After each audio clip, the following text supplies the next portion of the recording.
গত 11 মাস যারা গর্তে ছিল তারা অপেক্ষা করছিল কখন আমরা মারা যাই।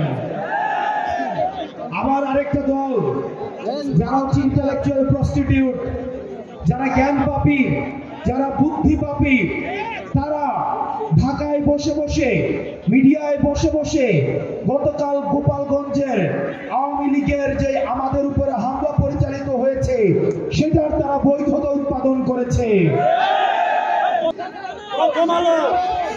তারা মনে করেছিল নাহিদ, সার্জিস, আক্তার, হাসনাত, নাসির মনে হয় এগুলো একটা নাম।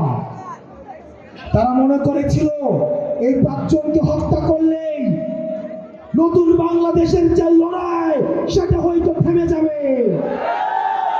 এই 56,000 বর্গ মাইলে আবু সাঈদ মৃত্যুর পর প্রত্যেকটা মানুষ আবার আবু সাঈদ হয়ে উঠেছিল।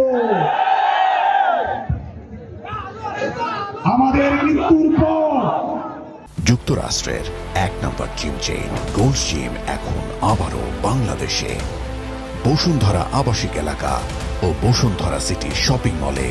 প্রত্যেকটা মানুষ, প্রত্যেকটা বিপ্লবী সন্তান যারা নতুন বাংলাদেশের স্বপ্ন দেখে তারা কেউ না কেউ আবার নাহিদ হয়ে উঠবে।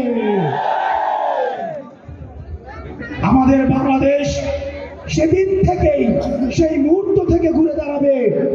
প্রিয় তরুণ প্রজন্ম, স্কুল কলেজের শিক্ষার্থীরা এখানে রয়েছে, মাদ্রাসার আলেম সমাজ রয়েছে, সনাতন ধর্মের ভাইয়েরা রয়েছেন, আপনারা এখানে যারা উপর থেকে দেখছেন, আমি ছোট মুখে বলে